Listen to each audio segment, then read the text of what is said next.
Tayo na. Grabe to, breaking news, Junior at FL. Booking na, Auntie Claire sinampal ng kahihiyan. Si Auntie Claire ang sinasabi. Ayan, syempre itong balitang ating matutunghayan ngayon ay nagmula kay Update Pinas News. At ito po ang inyong lingkod na si BT na magbibigay ng reaksyon at komento dito sa video na ating matutunghayan ngayon. At huwag na natin pagtagalin at sabay-sabay na nating panoorin ang laman ng video na hatid sa atin ni Update Pinas News at bibigyan natin ng reaksyon ang balitang ito. Pasok! Okay, trending na trending ngayon itong issue patungkol kay Mabanta.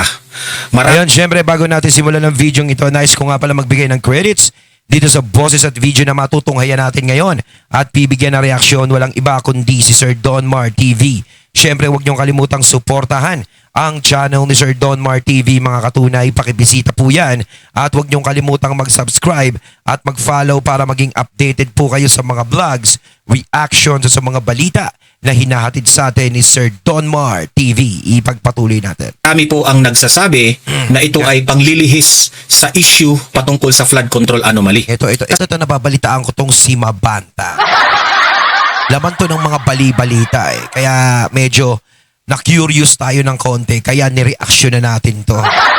Kasi po, involved po dito si Martin Romualdez. Oh. Marami ang nagsasabi na scripted raw ito. Yan ang ating pag-uusapan ngayon. Kasi po, itong si Mabanta ay pagmamay-ari ng Peanut Gallery. Alam naman natin yan. Peanut Gallery. Nung una, akala natin na itong Peanut Gallery ay Maka-Duterte ito.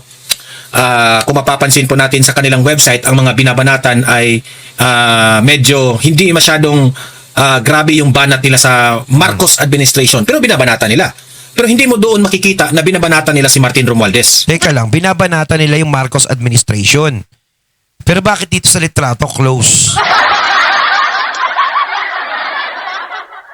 Ano yung plastic? Hindi, di ba? Kita mo naman, oh. Eh, di ba ito yan? Oh, kung binabanatan niya ang Marcos administration, imposible namang hindi makarating sa Marcos kay Marcos siya. Ano ba yan? Yan ang ipinagtataka natin. So ngayon, trending ito kasi the question is, talaga bang merong extortion na nangyari? Ito, ano ba ang background nitong si Mabanta? Yan ang pag-uusapan natin. Kasi isa dito sa mga nakakatawa. Di ba vlogger daw to? At nakakagalit rin at the same time ay itong si Auntie Claire Castro. Pumapapil kasi itong babaeng ito. Si Auntie Claire Castro pumapapil. Alam mo ba kung bakit? Parang hindi ka na nasanay dyan, Sir Don Mar, kay Auntie Claire. Di ba? Alam mo naman yan ang tagapagtanggol ng mga naaapi siya si extrang hero. Di pwedeng paloko-loko. Ganyan talaga ang trabaho ni Auntie Claire, ang maging tagapagtanggol ng mga naaapi. Nung una siyang tinanong ng media kung ano ang relasyon nila kay Mabanta, itong si BBM. Mantakin nyo? Nagpakita ng picture ni Mabanta at ni Duterte? Ganyan ka far out itong si Auntie Claire Castro. Talagang makikita mo na, di ba meron tayong mga kaibigan na ganyan o yung kalaro natin dati yung bata pa tayo na hindi mo pa pinagbibintangan pero defensive na. Yan si Auntie Claire Castro. So parang pinapalabas ni Auntie Claire, kadikit ni Mabanta ang mga Duterte. Parang pinapalabas siya siguro kung ano yung ginagawang hindi maganda nung Mabanta, kasangkot ang mga Duterte. Parang ganun kasi sila ang close eh. Paano naman tong picture na to? Ano to, edit? Ano to, AI ba yan? Napaka-friendly niya naman masyado. Kaya itong si Auntie Claire Castro, ito yung nagpapaba ng rating ni BBM. Kasi po, nagtatanong lang ang media kung ano ang relasyon ni BBM at si Mabanta, kaibigan ba sila? Nagpakita ka agad ng Duterte na picture? Hindi, kaya yung sinasabi nila na ano nga yan. Si Auntie Claire, naging dahilan sa pagbaba ng ratings ni PBBM dahil sa mga ginagawa niya. Kasi yan sinasabi sa kanya eh. Sa totoo lang kasi, totoo yun. Kasi sa totoo lang, sa mga sinasabi ni Auntie Claire, walang nakikisimpatya talaga. Siguro kung may makikisimpatya man, is yung mga kakampi nila. Yung mga vlogger nila, yung mga kakampi nila, na mga taong kakampi nila. Pero mas marami pa rin talagang naiinis sa kanya. Kasi sa totoo lang, kung kukonti lang talaga yung naiinis sa kanya at marami talagang nakikinig sa kanya, bakit number 1 pa rin si BP Sara? Kaya ako natatawa ako dun sa ibang mga tumitira kay BP Sara. O pasensya na din dun sa mga vloggers na tumitira kay BP Sara. Alam ko syempre trabaho nyo yan eh. Wala naman kayong ibang magagawa kundi tirahin si VP Sara dahil trabaho nyo yan. Diba? Tsaka isa pa, may kanya-kanya tayong paniniwala. Yan naman lagi kong inuulit eh. Hindi ako para makipagsalpukan sa inyo. Ano ba labang ko sa inyo? Diba? Ngayon paniniwala nyo ng ganyan, paniniwala namin ng ganito. Pero sa totoo lang kasi, no, hindi nyo ba naisip minsan sa mga sarili ninyo? No, na kahit sino, hindi lang sa inyo. Kahit si Auntie Claire, di ba niya naisip? Sa ginagawang pagtira kay BP Sara, sa ginagawang paghila sa kanya pababa, bakit patuloy pa rin siyang tumataas? Kasi kung totoo lahat ng paratang sa kanya, bakit marami pa rin naniniwala sa mga Duterte? Di ba dapat bumababa na yan?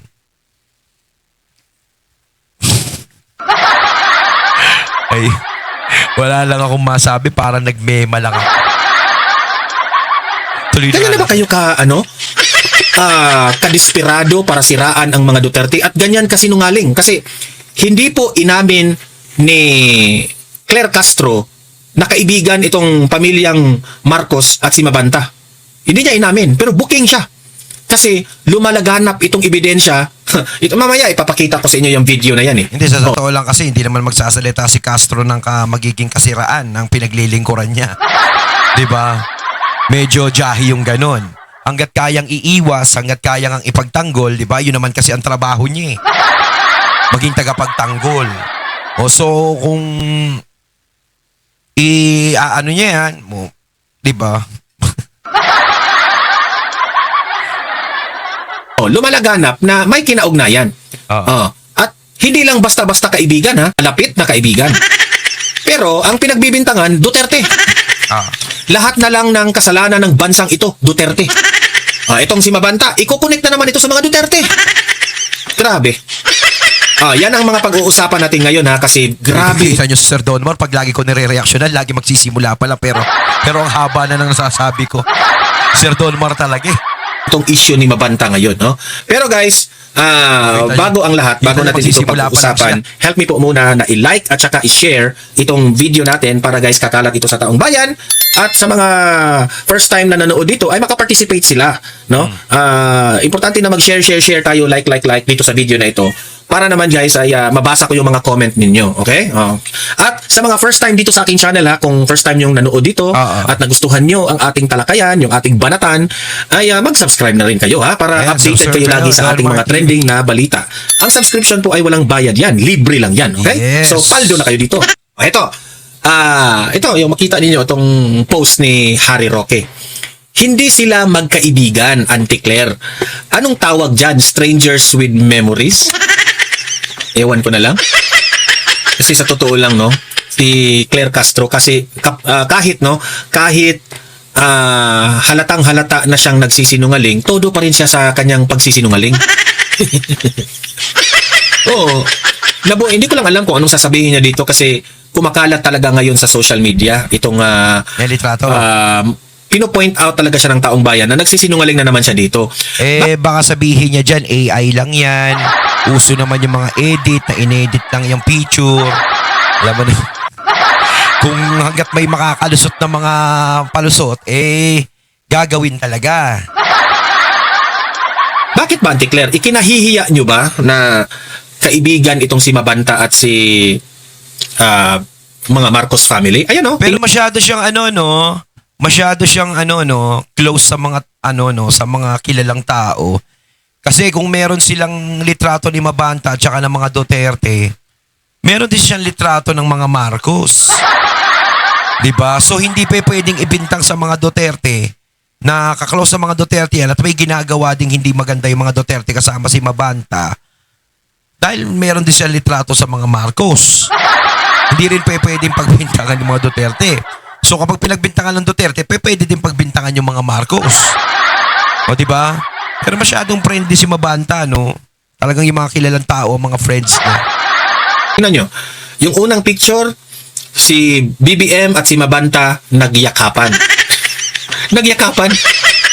Pero hindi pa sila kilala niyan, ha? Sabi ni Auntie Claire, hindi pa sila kilala. Grabe, no? Hindi daw kilala, sabi ni Auntie Claire. Pero nagyakapan na. Kasi sa totoo lang, halimbawa, kung hindi mo kilala ang isang tao, pupunta ng party, di ba? Hindi mo siya kilala. Pinakilala lang siya sa'yo. Hindi naman po pwedeng akapin ka kaagad. Pero na lang kung magkakilala na talaga kayo, kung talagang close na kayo, doon nagkakaayakapan kayo. Lalong-lalo na kung long time friend, di ba? Ganon. May mga long time friend ako na ganon. Pag nakikita kami, nagkakaayakapan kami ng kaibigan ko. Pero kung halimbawa sa party is ngayon mo lang siyang makilala, bakit mo naman siya aakapin? May biglang saksakin ka pa niya. Hindi, sa totoo lang, di ba?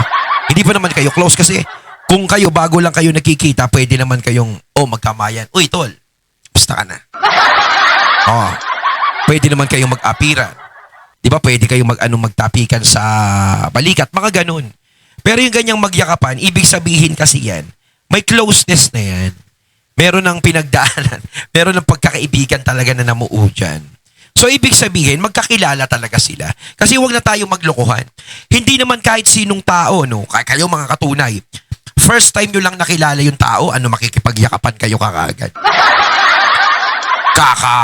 Kakilala nyo lang. Halimbawa, bro, ito si, pakilala ko sa'yo. Mas akapin mo agad. Hindi naman pwedeng ganun. Tapos kita nyo naman, kung makipagbeso siya, umakbay siya, talagang may closeness kasi. Parang kilala talaga siya. No? Hindi naman kasi masasabi natin na, lang, hindi kilala. Tapos pinakilala lang o nakilala. Imposible yung ganyan. Close sa'yo. Baka sabihin nyo naman, ba't si Leo Marcos? Kasama pa kumakain si, kasama pa sa pagkain ng mga ewan ko doon sa taong yun. Masyadong mahiwaga yun si Leo Marcos. Ayan, sa ilalim naman, makikita mo naman, si First Lady Liza Araneta Marcos, kayakap niya si Mabanta. Diba? At nung sabi ni Auntie Claire, hindi pa sila kilala niyan. Tapos ito pa, yung last picture na nasa right, yung anak ni BBM at ni Liza Marcos, inakbayan pa itong umakbay pa si Mabanta. At hindi pa sila kaibigan yan. Kita naman kasi halatang close. Kayo mga katunay, no? Parang, syempre naman, para naman napakatanga natin kung sasabihin, ngayon lang nagkakilala yung mga yan. Yung feeling close ka kaagad. Ikaw nga, pag ngayon mo lang nakilala yung isang tao, limbawa ako, pupunta ako sa isang party, pinakilala ako doon, hindi naman ako makakagalaw basta-basta eh. Pera na lang kung makapalang mukha ko. O baka sabihin nyo na ba't si Leo Marcos, di ba? Wala akong pakialam sa kanya kung makapalang mukha niya talaga. Pero sa tingin ko, para sa akin, hindi ka agad ako titirada ng ganyan kung first time lang kami nagkita. Di ba? Kung sasabihin, hindi naman kilala ng mga Marcos yan. Hindi kilala yan. Di ba? Bakit pa kasi ayaw aminin na kakilala? Wala namang sabit dun. Pwede naman na kakilala po nila yan, kaibigan nila. O kung hindi naman sila kasama sa mga hindi magandang ginagawa niyan, di wala namang problema. Diba? Ganun lang yun eh. Kaysa sinungaling pa na hindi kilala, Diyos ko, yan na nga eh. Hindi pa kilala ng mga Marcos. Ito lang yung tanong ko kay Auntie Claire Castro. Auntie Claire, hanggang ngayon, nagsisinungaling ka pa? Tapos sasabihin mo pa kami pa yung fake news? Oo. Hindi ko talaga lubos maisip itong babaeng ito na may gana pa siyang magsisinungaling na booking na naman siya dito sa kanyang mga pinagsasabi. I'm talking about that. Ito lumalabas na naman itong video na ito. Ito panoorin po ninyo ito. Kasi po, sapul na sapul ito, kumakalat ito ngayon sa social media. Kilala po ba siya ng Pangulo dahil sinasabing may papel daw tong si Mabanta dun sa online political campaigns? Hindi po siya kaibigan ng Pangulo? Malinaw yun Hindi po siya kaibigan ng Pangulo. Pero kung makikita mo sa kanyang mukha, stress na siyang tinatakpan niya ang Pangulo. Stress na siya. Pero siguro mas nanaisin ko po kung ito po ang inyong itatanong, kung po ang itanong nyo kung ano po ang relasyon niya sa mga Duterte. Ah, Ako dyan ako believe kay Auntie Claire. Dyan ako believe.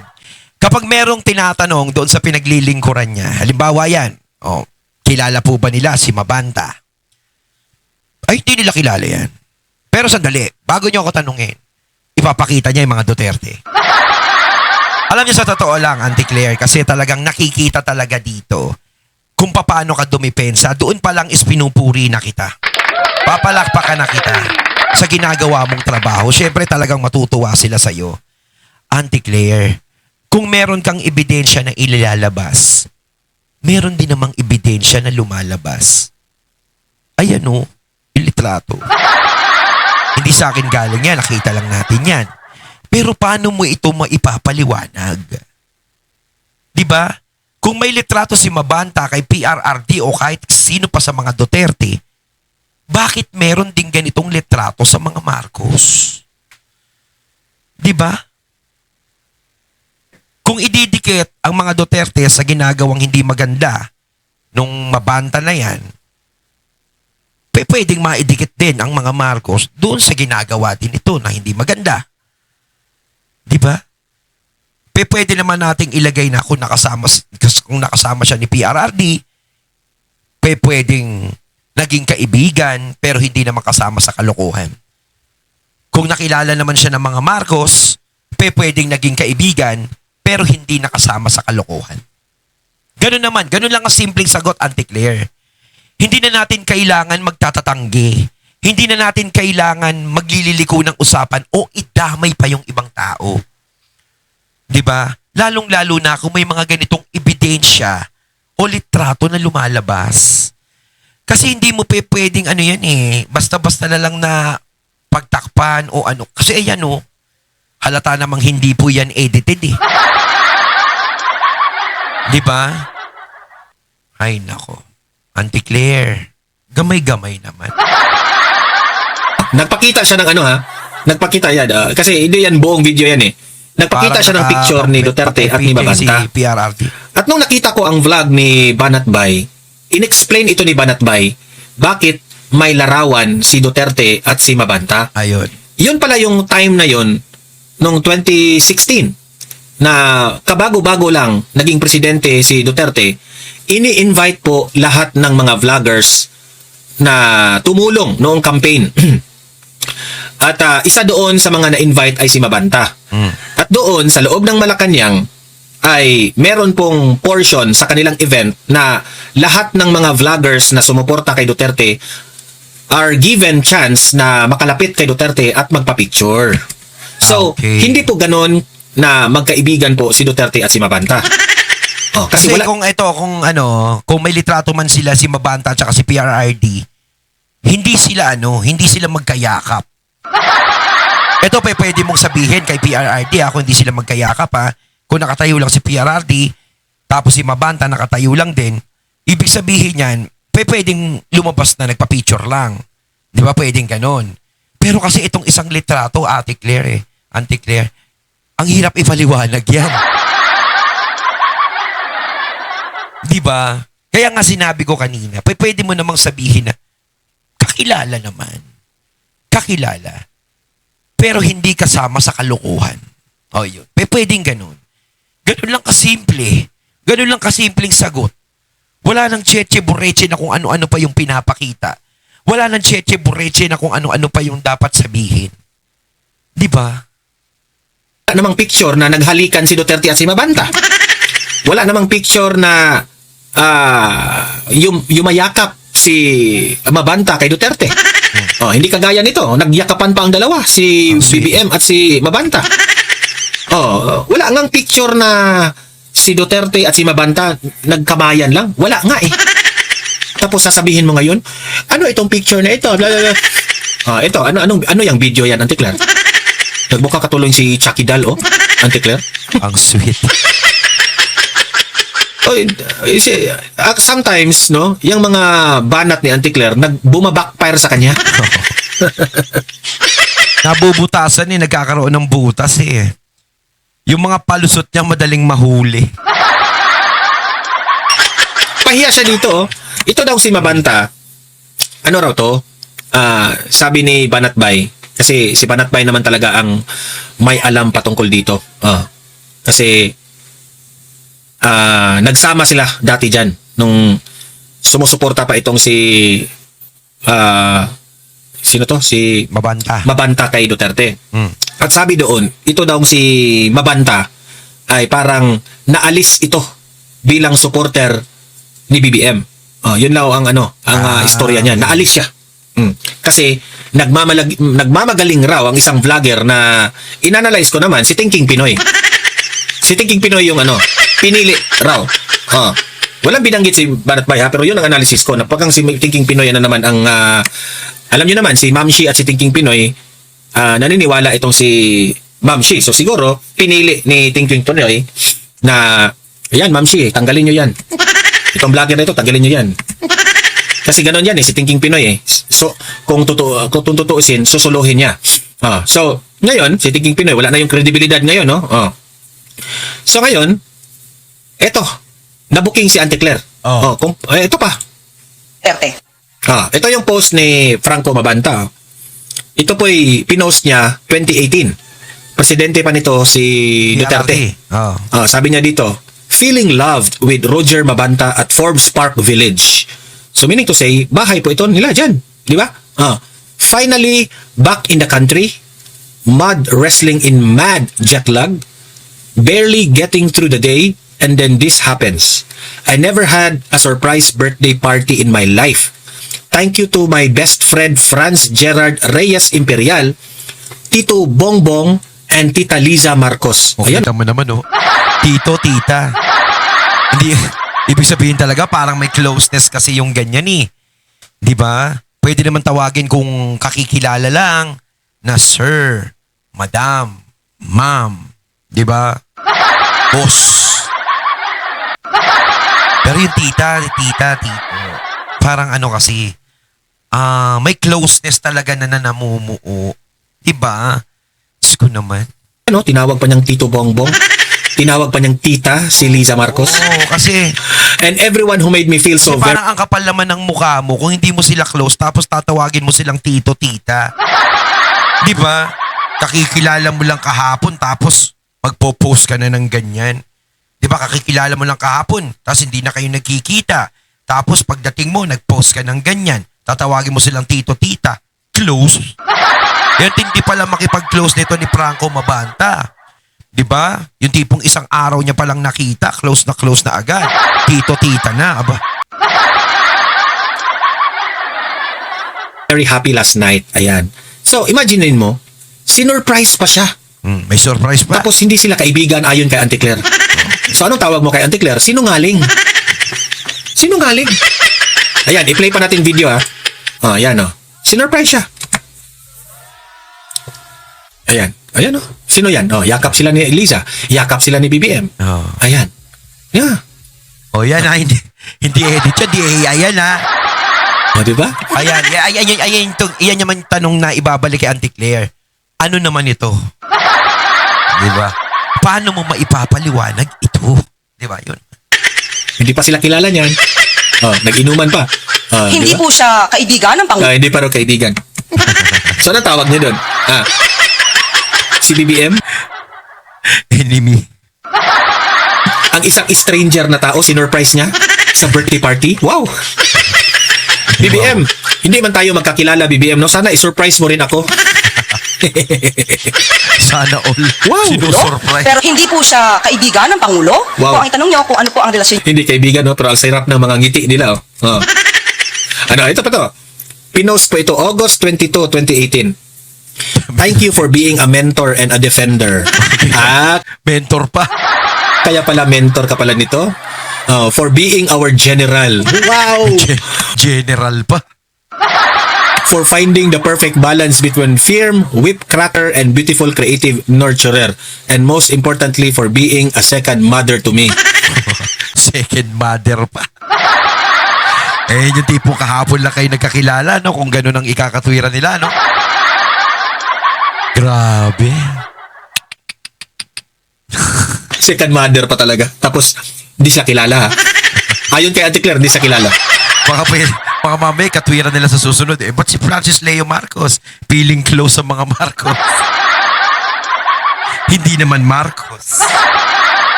Nako. Ayan. Nandyan ba yan sa, ewan ko lang kung nag-deactivate na ngayon si Franco Mabanta. Pero nandyan yan. Hanapin nyo sa Facebook yung kay Franco Mabanta. Ayan, nakakuha ng screenshot yung mga tao agad-agad. Words, Liza Marcos made me. Too many, Ginawa pa. too impressive because like your husband, you're not a common human being. You're an all-timer. Wow! Happy birthday, dearest Tita Binats. Biats. Yes. On behalf of all the, wala na tayo dyan, di na naputol na, di ba? Auntie Claire, ano na? Ano na, Auntie Claire? Niya sa mga Duterte. Ayan, may mukha pa, Aso yan ni, PBBM, aso yan ni PBBM. Ano pa to? Ang dami nilang picture, February no? 26, 2018. More than being brilliant, graceful, mentally and emotionally powerful, a master of federalist doctrine, physically fit, and the greatest speaker in national politics today, he's a good human being. And he's ready too, as ready as anyone has ever been. No one else I'd rather see in 2022. Kasi 2018 po ito, alam na ni Mabanta na tatakbo si BBM sa 2022. Tagal na nila magkakilala. Di ba? Tapos hindi sila kaibigan yan, Ayon kay Auntie Claire, hindi sila kaibigan. Kasi ito si Auntie Claire, wala kasi itong alam. Walang alam si Auntie Claire kasi dilawan pa ito Dilawan pa ito noon. So wala talaga siyang alam dito. Akala niya, hindi lalabas itong mga pictures na ito at mga videos na ito. Hirap depensahan yan, Auntie Claire. Sa totoo lang. Lumabas ngayon. Kinain mo rin yung sinabi mo. Sinungaling ka. Abangan natin yung press media ni Auntie Claire bukas. Ayun, natatay natunghayan ng video na nagmula kay Update Pinas News. At syempre, natunghayan natin ang boses at video na yun na binigyan natin ng reaksyon na nagmula kay Sir Don Mar TV. Kayo mga katunay, anong masasabi nyo tungkol dito? Comment lang po kayo sa comment box. So once again, I'm BT and I'm out.